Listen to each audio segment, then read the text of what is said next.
Welcome to Oakay Zoomers once again, and today we have Timothy here, and of course not to forget that to introduce myself. I'm Elijah, and I'm just facilitating this conversation with my friend here, and today we are going to talk about a hot topic that has gone viral recently, and this topic is called the quiet quitting. Do you know about this, Timothy? Yeah. About quiet quitting that's gone viral recently? Yeah, I've been reading a lot of articles, recently online. Yeah, somehow this trend starts to surface, quite obvious. I think it more relates to the younger generation, like we call them as a Generation Z people. Yeah. Good thing that you bring this up, because you realize that OK Zoomer is actually a platform where we just get all of our viewers and hearers, all right, to understand Generation Z people. Okay, so this is really if you want to know Gen Z people better and in different topics, that's where this is the correct platform for you to hear from us. Okay, so what you tell us more. What did you discover or know about quiet quitting? From what I know, you have to summarize is, I think quiet quitting most likely to relate is that you will do let's say you are in this job, right? So you will do perhaps what is stated in the contract. What is your role clearly if there's from 1 to 10, what you need to do. Anything beyond the number 10 itself is not something that you should care about, right? So just only fulfilling what you are told to do. Anything extra is not something that they will actually avoid it. But the way they avoid it is, in the word you talk about quiet quitting, right? So in a sense, it talks about the way they avoid it quietly. Because sometimes, when you want to reject something, right, we'll actually maybe declare it verbally, or maybe use certain non-verbal gestures to actually deliver it across to let the person know that, hey, this is the portion that I'm holding. At the end of the day, anything extra, you should look for somebody that's in charge of this, perhaps. So actually, is quiet quitting really quitting? Perhaps it's in a way mental kind of quitting. It's through the mental itself that it leads to the physical, right? Because I think a lot of the definition of quiet quitting is that it starts off with how we actually view the perspective of it first. It's only when you start off with the attitude of wanting to release something that is in the context that actually I said earlier, it's not within our plate to handle. Then therefore from the mental it will affect the physical. That means physically you will perhaps you set very clear boundaries. It's beyond this timing, for example, I think one of the articles that I read outside there is beyond 5 p.m. There's nothing to talk about work. Let's say anything that comes in about work, right, I'll just ignore it. Right. I'll leave the message at there. Okay. So quiet quitting, is it just a phenomenon for just young people, or do you find that in your finding or if in your knowledge, you kind of different generation will kind of experience this quiet quitting? I see. Somewhat. Yes, actually, although it just surfaced because this phrase sounds very contemporary, right? But actually, if you read, I'm sure my viewers out there, perhaps you have also read a few of the articles out there, but it actually traces back to the origin itself. That actually, this has actually happened. It's just that there's something that somebody has started, and it gone viral through this person through the TikTok. There's this gentleman that has actually started this quiet quitting, this trend. You can see this trend. Okay. Yeah, but I think, to be honest, we're not sure how long this will last. Right? As with every trend, is very hard to predict whether there's a start, but when does it end? Or what is it really truly about? How does it mean to understand this idea of quiet quitting at the end of the day? Okay, so just to do a bit of a recap, right? Yes. For the sake also for our viewers and hearers, that quiet quitting is actually not quitting at all yet. At least not at the moment. But quiet quitting is more of just doing the bare minimum of work that's just required of me to play my role, either in a team or at my workplace. Yes, that's and correct. then I will not go beyond, right? Like overtime or over extra hour kind of stuff, or overly enthusiastic kind of stuff, right? Yes. Okay, so that kind of frame up of our understanding of quiet quitting. And very interesting. Why is this quitting term as quiet? Yeah. I think I mentioned earlier, right? Since because the way they actually do it is not very, it's a subtle kind of sense. Subtle. Yeah, That's the word. correct. Okay. Yeah, so they know that they perhaps they have discovered there's something that from what I understand, I read a lot of the to do conclusion on the articles itself. Actually, it's something to do with also workplace culture, on the whole. Oh. Like what type of certain culture they term it as like quite in people terms, they call it very toxic in a certain sense. Like being like, for example, there's a employer, how he treats the employee is that he expects the employee to actually, I think like what you actually speak at the start about how that OT should be the norm, like in certain companies, they are expected, although perhaps in the contract it doesn't lay out that, until they actually join, then they realize, hey, actually, the workplace culture of OT is actually, this is, I step into such a culture, such a workplace culture itself. Yeah. So actually, for any employee or team member, when they start to have quiet quitting, am I safe enough to say that actually is saying no to leaders or boss or superior or supervisor who is like a slave driver? It's like, no, don't expect more from me from what we have agreed.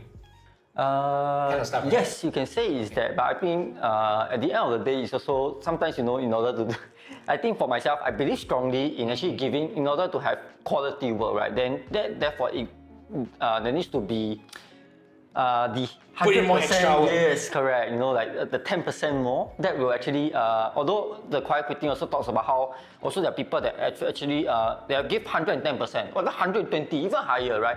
And they realize that, hey, the boss actually don't really notice what they put in, and then they don't get promotion. Yes, they don't get the recognition that. And yet still demand more of the work time. Yes, and all this. correct. Right. Okay. So I realized that you mentioned something like if let's say it takes of me 100% to cross over and then just to hit the mark, the effort that you take is about 120, if not more. Yes. In order to hit the 100, right?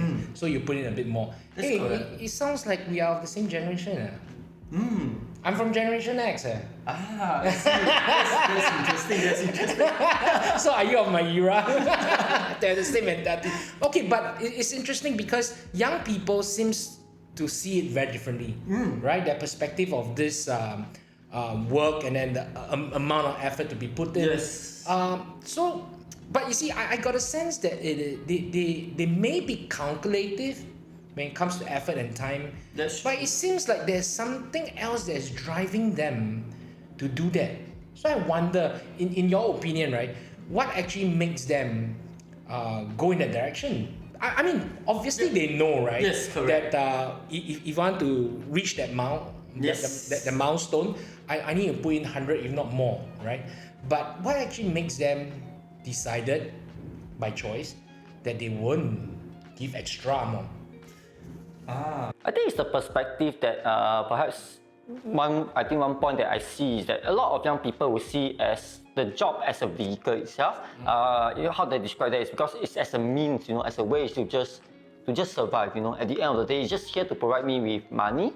Perhaps we talk about the Maslow's hierarchy of needs, right? So we talk about how this job is just only fulfilling my basic necessities itself, right? So I think with that perspective, therefore, it caused them to, it could be also other sense they realize that this job sometimes it crosses into their boundary, where it talks about personal boundary. I mean, outside of work, really, they're still doing work itself. Then they realize that actually, they actually. I think because our generation, young generation, are more vocal about what does it mean to have relationship. We are not only at the end of the day working, just all about work. Although I understand that I think on the whole, work is something that supports us at the end of the day. But there's something that's more to there's some purpose to us being here, not only to work, right? But actually to enjoy the relationships and to perhaps also find a certain meaning tag to it. Is there something that through my work that I'm actually at the end of the day, it could be directly actually impacting somebody, like wherever you are, wherever small action. Yeah. Okay. Actually, in all that you're saying, I pick up a few points. Okay. So I'm just checking with you, right? So we are mentioning that for the young people, the very first perspective, which is very important to them, is that there is work-life balance. Correct. Right. Yes. So when I don't think they are just skiving or lazy. Yes, right? no. It's like if it's agreed that is clocking in at 9 and then ending off the work at probably 6 or 5 to 6. That is the time that they will do their job in the office. Then after which, they won't bring their work back home or into their social life or into the different aspect of their life. So that's where they hope to balance their work life, right, aspects, right? Yeah. Yes. Second, I hear you mention that another perspective is earning just enough to support their lifestyle, right? Probably, some of them or a handful of them will want to be rich and, to be really wealthy and all this. But the key thing is, does this amount of resources support the kind of lifestyle that they want to have? So actually, they do have a goal, an aim, right? Agreed. And then that's where they work towards it. Yes. Right? Then the third thing is everything that I'm doing in terms of the value of my work, is it something that I'm very passionate about, and then the value kind of align together with the organization that they're working in? Yes. And if true. it doesn't, that's where they immediately know it, and then that's where they realize, okay, probably I have to reconsider and reprioritize certain things. Yes. So in that sense, they are thinking people. Yeah. Right. This is Gen Z young people who are going through this whole like quiet quitting or whatever in their mind. And what is driving them is actually they're thinking through whether is this the priority that is very important to them at this point of time. Yes. So as to launchpad them, right? Yes, correct. Yeah, for further to their long-term milestone. goals. Exactly. Yeah. So that's what I realized when you kind of mentioned all that you have said just now. So, talking about the values itself, I think one thing that actually ties strongly to values itself, right? It could be, a certain skill set, I think because when I read out quiet quitting is that they realize that maybe to quiet quit, right? It means actually to also they want to although it's not really due to certain circumstances, like for example, the environment. I read up, like for example, job opportunities in their area where they are staying is not so abundant. Perhaps then therefore they choose to stay at this company. But while staying at this company, they are just doing this quiet quitting to handle to manage it. Or it could be at the end of the day, they say that certain skills that in order for them to go into another field, they realize the skills where they are working at is actually not transferable. So I think there needs to be an awareness that certain to actually have a talk, have forum discussions, that at the end of the day, all of us have different skill sets. But I believe that not all skill sets, yes, are transferable, but there must be at least quite a few where when you make a transfer, it also definitely help you take that brave step at the end of the day to, want to, let's say if this company is not for you, I think it's great that you can, to put it bluntly, right? It helps the company save resources, save time, finance, manpower, whatever that is need to invest in an employee, right? Because at the end of the day, a company itself is looking to be honest to make a profit, right? At the end of it, yeah. So actually you brought up another positive thing about when the young people have this quiet quitting thing. What is the positive outcome or the impact, right? Yes. Especially in the organization you're working in, so that they are not a liability, right? So they kind of consider, okay, if this is the time that I think the organization in their investment in me, I can help the organization to move forward. That's my passion and value alignment. Correct. But once the time is up and I couldn't contribute more, more constructively and productively, that's where they also know that it's about time for them to kind of fade off. And in the whole transiting of fading off, that's where they exercise quiet quitting. Right? Probably. And also to give the superior or supervisor a bit of a hint, right? That let's go and find someone else that can do the job better, perhaps, right? yeah. Or bring the company forward. Now that's interesting. Now, I'm not so sure. Have you encountered any of your friends or any people who actually entertain quiet quitting? Do you know some of the signs that usually they will like manifest or they will exhibit in their environment?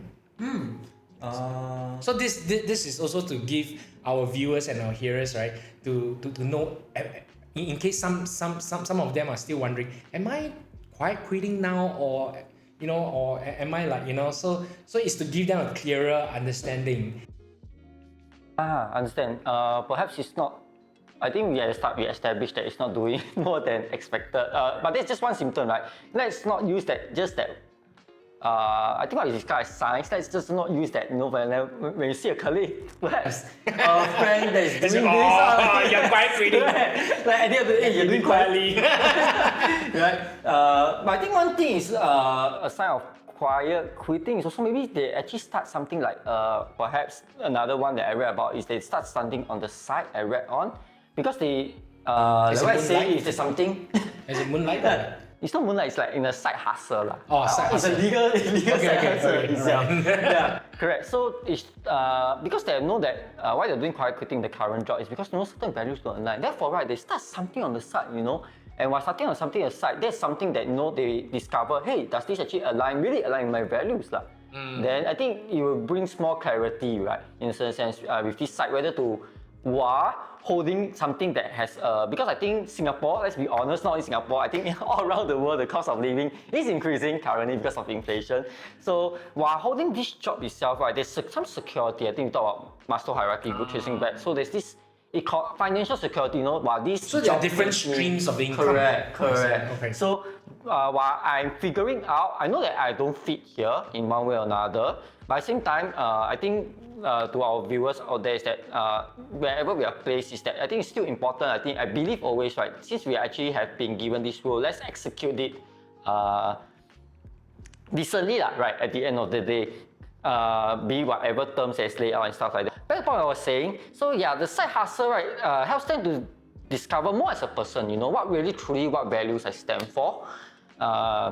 What do I actually really like, like what do I hate? It brings, so there's this, I read, this article talks about this teacher, so she has been in this teaching industry, she's still there actually, although she quiet quits, but while she actually finds out that she actually is good at baking, at the start where she in the start while she's teaching, but she's actually handling daily life, right, I think she perhaps, as any average person, don't even know like perhaps what she really is good at. But now that she has started this side thing, and this baking that she actually done, right, the proceeds actually goes to community service itself.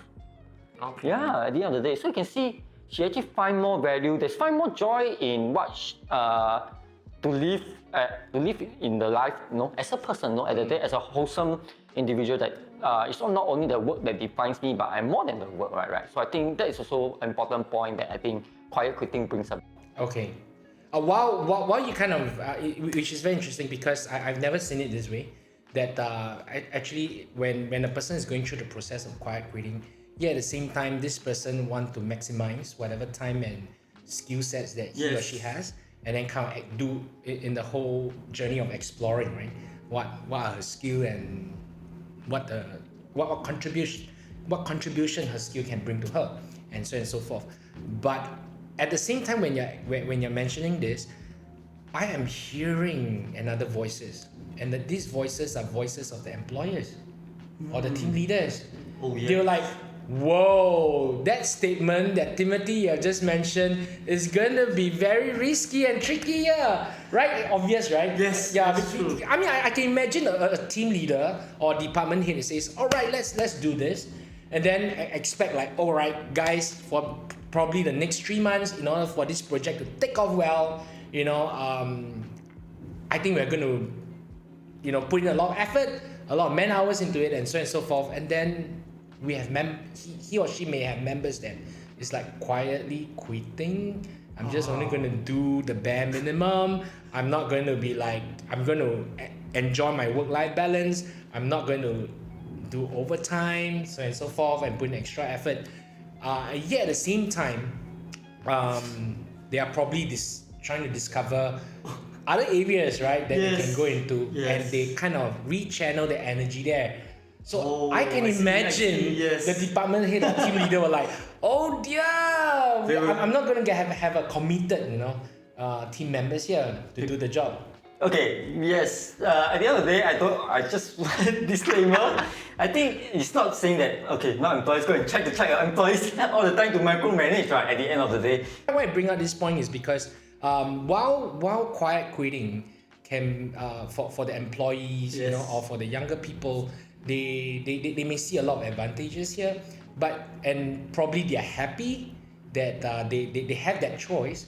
But to enjoy that privilege of quiet quitting in that sense, it's going to bring a bit of a headache to another group of people in the organization. Yes, right? Exactly. Yes. So why I bring up this point is because I think probably we also kind of need to discover the different ways of when I am going through a quiet quitting process, how can I better manage this aspect of me trying to discover other skill sets that I have, and yet not neglecting at least my primary role, right? role that I signed up for in that organization or in that team. So do you have a take on that? How to? Perhaps I think one way personally I apply myself is that I think not sure if the viewers out there will know there's this thing called the urgent matrix itself, like the time and effort, you know. So I think one way is to still, at the end of the day, is to also learn what it means to prioritize, right, at the end of the day. So the primary role is something that will take over much of the portion of the day. But with that itself, while you're doing that, it shouldn't be, I think it goes back to what you actually speak earlier on, very good, about like what does it mean to maximize, you know, the hours where I'm at, so that if I'm able to actually, you know, perhaps, you know, something for us to actually take a look at, to reflect on, is that how do we actually spend, you know, from the 8, let's say if you start work at, perhaps I just say give a 9 to 6, I think it's quite common, itself is, in this process, right, perhaps you realize that there's some gaps, you know, you realize that, hey, actually I'm not really productive, you know. Therefore, that's why, my work has to spill over, you know, at the end of the day into something else. So yeah, so I think I mentioned earlier on about it's called it's a certain kind of matrix where actually you get to prioritize what you need to do, you know, what is urgent, not urgent, the effort required, lesser effort or more effort at the end of the day lah. Yeah. Okay. So you kind of prioritize which are the urgent and the important stuff. Yes. And then that's where you have your to-do list. Correct. Right. Correct. According to priorities. Yes. Okay. I kind of encountered a few of my friends who are actually, you know, in our private gatherings and all this, right? They kind of mentioned that they do entertain quiet quitting. This idea, right? This idea. So in the midst of conversation with them, and of course the key thing I really want to find out what actually spark them off, having that mentality, right? Trigger that, and they kind of mentioned that first, when it comes to values with the organization, somehow is different from when they started off. So values misalignment, right? Along the way. Second is the emotional investment in the work that they are doing. They are going bankrupt. You know, they're not enjoying it. They are not seeing the purpose. The sense of meaningfulness in the work. Started off by now it's like totally like they call it corporate zombies. It's like just clocking and clock out, and then that's it. So they just want to find a sense of, you know, a purpose and a drive, you know, so that next morning when they wake up, they're like, I want to go to that workplace. I'm passionate about my job. So they're trying to rekindle that. I had a conversation with a friend. In fact, a group of friends, and they were all talking about this quiet quitting. I mean, they come in different terms, you know, but the idea is quiet quitting. And they felt that enough is enough. They don't want to give anymore. They want to have a life balance. They don't want to go through the whole hustling, you know, lifestyle, and so on and so forth. So all these are the symptoms and the signs of obviously a quiet quitting, right? So that's where I really want to get to the bottom of it, and is what actually triggered them to even entertain that thought. Because when they first started off in their job, their profession, they were passionate. They were like, keep talking about it, says, you know, how much I enjoy. But after a few years down the road, working in the industry, they were like, no, you know. And that's where I want to find out what actually triggered that thought. And that's where they actually kind of mentioned that because of that, first they realized that they don't want to attach their identity to the work. Yes. It's like that sense of importance, that sense of recognition and everything. They no longer want to attach to their work, to their job description per se. So it's okay, I mean it's valid. But I think the second point they actually made kind of startled me because they mentioned that when they started off with so much passion, but along the way, right, they felt that they are emotionally bankrupt. Yes. Yeah, when it comes to their work and their daily grind of the things that they need to do, they lost that drive. So they were mentioning that, like, since I don't have any more emotional attachment and drive to this particular work, why am I staying here for? Like one of the earlier point that you mentioned, right, that then I'll become a liability to the team, right? Yes. And I'm not contributing much. I'm just maintaining things. So and I'm not introducing new ideas that can help the company to earn more and so on and so forth, right? So that is where that triggered it, and then therefore they were entertaining it. So that is where in that conversation they were mentioning about how can I quit quietly, really quiet, as in kind of faded off and better managed it so that the supervisors or their superiors or their boss They still get the result. really has no hint at all, not the slightest hint that they are actually like fading off, and yet they're effectively fading off. Yeah, or even how to like in the whole process. I mean, one of them is actually a MOE teacher, all right, who actually kind of sign up, and then there's a certain bond, Yes. right? Yes. And that's where at the beginning she felt the stress, especially have to handle the administrative part and then the students, and so actually she entered into this profession with great drive, great passion, but because of all these things that is like sucking her energy out and her emotion, so that's where in her emotional bankruptcy, she kind of declared, I'm not gonna do this for long, and yet she still has 2 more years because of the bond. Oh yes.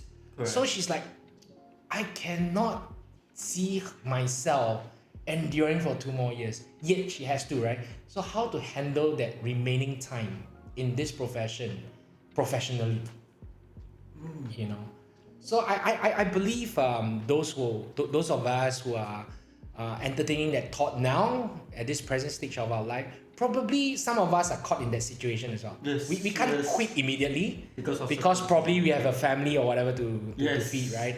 And then certain lifestyle to upkeep, or maybe a certain years of bond. So how then can I handle this whole struggle of having to stay in that organization or in that team, and yet waiting for my time to be up? So I remember our conversation went to a point that I was mentioning to them, is there a possibility for keeping your communication with either your boss or your direct superior, open? So that's where that group of friends, what do you mean by open? Yes. I mean, we have always been, talking to them. yeah, exactly, right. So that is where I kind of mentioned that, okay, if let's say there's a certain job that's being assigned to you, all right, and you kind of know that my strength is not in this administration, but my strength is not really to type out all the reports in Yes. details, or my strength is not in sales, kind of thing. All right. Of course, there are two choices now. For that person, it's like whether do I really want to grow in this area and set my intention to grow in that area. That's where you can. I was encouraging that group of friends that why don't you keep that communication open? Tell the boss, says, okay, if you want me to do in a particular area that it's not my strength, I'm going to set my intention, and I hope that I'm going to be the persuasive salesman, probably in 3 to 4 months time. Give me time for that. I'm working on it, and that's where I will have a checkpoint with you, right? Yes. So but if I don't hit that mark, please review whether do I fit in this job description, right? If not, the second choice the other person can do is that right at the beginning tell the boss and superior, right? That seriously, this is not my strength. I've tried that before, and if you really want me to do that this week, I'm really gonna delay the whole process. So probably you can assign it to another member who is better at that, and probably there's a shift in terms of the job description and portion in that period of time. So keeping that communication open, which I know a lot of employees were like, who am I to suggest, right, to the boss or tell them, Yes, correct. kind of do the changes. But I felt that then it's for the boss or supervisor to say no or counter propose, and then that's where the negotiation comes in. So that's where I was encouraging my group of friends that keep that communication open. I mean, it's better to be open about this, and then they kind of have an understanding, and probably the working culture is not toxic. It's more encouraging. Probably my friends need not to go through the emotional bankruptcy, right? And then probably there's support. Probably the other team members will kind of back up, and support. And then that's where the emotional bank will kind of Be top up. yeah, it's not in the rates lah, Yes, So yes. probably that will happen. If not, then it's time. If it's like what you say, toxic culture, no support. After the feedback is given, there's not much changes, positive changes. Then you kind of know that, hey, I think it's really time to go, right? To kind of protect yourself.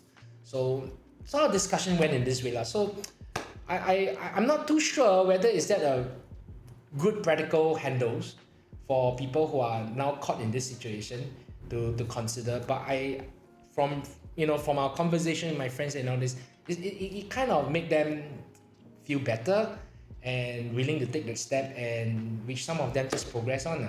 And especially their teacher, she endured for 2 more years. Wow. Okay. Alright, to finish up her bond, right? Yes. Yeah. Correct. Yeah, I think I like what you actually say in the first point itself to perhaps make it open is that they have mini checkpoints, because a lot of the time where they are given these tasks and they know they're not good in it. So these small mini checkpoints will be a good gauge, good checkpoint first. Like for example, I know that I'm given this task, but my strength is not in here. This checkpoint will say whether I can automatically still meet up to that benchmark that is at the end of it itself. But one thing I think is perhaps it depends on industry. This point itself is that industry itself there could be a peak and non-peak periods, right? Correct. Yeah. So when they're peak and non-peak, for the peak period, then that's for us to actually know what does it mean to at the end of the day. I think I like what you said about keeping an open communication for employers and employees to manage their expectation and reality at the same time. But for peak and non-peak periods, that in your company, for example, for these 3 months is like. For example, I think for what I know, auditing companies will be the start and at the end of the year, right? Because they have to the start of the financial year, at the end of the financial year, they have to close everything, right? So that's when in the middle itself, right? What does it mean for them to? I think I like what you say is top up this emotional bank so that yes, at the start they're depleted already, right? Now they're in the middle. Then at the end they are going to face this again, right? So then in the middle they need to get some form of recharging itself. Right? I mean, it comes in the form of 1v1. You talk about the open communication line between employers and employees. So I think one thing that is to identify what is the peak and non-peaks. Although I know there are industries such as medical itself, there's always a peak period, right? Like where doctors are always on standby. That's correct. I mean, thank you to all doctors. Every emergency is a big deal, and you can come anytime, right? Yeah. Surprise, yeah, that's true. I also do know of another handles that I felt that is very useful, at least for myself. Personally, I can't experience that. This shows that actually this quiet quitting is just not only for young people. Tell you a secret, I also entertained that thought before. Okay, so I actually did something that I'm also caught in a situation whereby I still have some remaining time and I don't want to quit immediately, and then I'm trying to figure things out. So whatever you say, it kind of resonate with me. So what actually helped, right, for myself at the time is first I set boundaries. Like email, right? Email. I have to tell myself when is the time that I will check and when is the time I must not check. Okay, like example, weekend I will not check emails. Okay, unless that particular weekend, there's some competition or something like that, and then there needs to be a lot of correspondence with the clients and everything, then probably I'll tell the client I'll check at a certain time, but not the entire weekend for you, right? Kind of stuff. So I'll set certain boundaries. Yes. I find it's healthier for myself so that I can go and have my social life and kind of recharge myself. Yet at the same time, after setting certain healthy boundaries for myself, I also kind of make sure that when I clock in at 9 and clock off at 6, the entire working hours, right, I will have blocks of time that I will chart for myself certain milestones so that I can show to my supervisor, that from this entire day, I've cleared four to five milestones, all right, and what did I do, and what I've achieved. So that first is something visual for myself. Is okay, this is the thing that I need to hit for today, and yet at the same time, I also want to show it to my supervisor that I need not to work extra hours, and yet I still can add value to the organization or to the team, and yet I want to do anything more. Right? Accountability. Yeah. So that kind of train myself up, all right, to be productive and yet efficient at the same time. And then when I didn't, if there are cases that I my brain's mentally, someone is not productive. If I didn't hit that milestone, that's where I switch. All right, do something else that probably I can clear faster, easier task to do, and so on and so forth, and yet come back to that again. Okay, but within that week or within that duration of time, my aim is still to complete it, right? So at least it's something you show to the supervisor lah. So this is something that practically I felt that it helped me. But one of the things that really, really helped me a lot, that makes me, right, it's like take leaps. It's not just take steps, but it kind of springboard me, right, much further, that's where I actually engage a coach. Yes, especially in a crossroad, right, whereby I'm still thinking, what should I do that can still drive me on and very passionate about that work, and then every morning when I wake up, I won't be like zombies dragging my feet to work and blah blah blah. In the midst of that crossroad, and trying to figure things out, engaging a coach helps, because a coach kind of clarifies, a coach kind of set what are the steps, keep me in check of how to move towards my goal. And when I took those steps, I felt that wow, I actually discovered something more, and it's not just finding passion, but it's how to even find that. Yeah. Which I think a lot of us can be really lost, like, okay, I'm stuck here and then I'm lost, I do not know what to do next. What's next? Yes. Always. Empty, right? No data there. But a coach helps. So I find that finding a coach actually was the pivotal point for me to become who I am today, and be very clear that whatever I'm doing, all right, the probability of quiet quitting now kind of reduced because of the coach that constantly keep me in check. He said something to me. He says, Elijah, nobody will actually care about what you say until you're somebody. Oh, that stuck in my head, and that's where I realized that to hit that milestone, to be somebody in that sense, I have to keep developing myself. And that's where everything that I'm doing in my new job or whatever new assignments, I see it as a way to develop myself to be that somebody one day. So that helps a lot, and it brings a lot of clarity to my work. Yeah. Certainly, right? I think the coach points out blind spots that it's called blind spots for a reason. Like, you really cannot see. You perhaps in some way or another you choose to ignore, or perhaps you really cannot see. Yeah. So what is one of the practical steps or handles that you take on today? Perhaps for me, right, it's actually planning ahead. Like I used to just go on the flow to whatever that's in the day. But I realized right now that I have other commitments. Perhaps I volunteer actively in ministry. So then there's actually I plan for events for youth itself, right? So then our events are 6 months. Like 6 months before we have to plan, right? Or even 12 months, like this kind of long stretch things. That's when I think we talk about what does it mean to plan ahead, really to share, when we set aside, because I have meetings, So you know, like there's meetings, you know, like there's this on this day, there's these 2 hours that you have to meet, and within these 2 hours, we need to be discussed the purpose and that. So it's actually always about planning ahead, lah. At the end of it, yeah.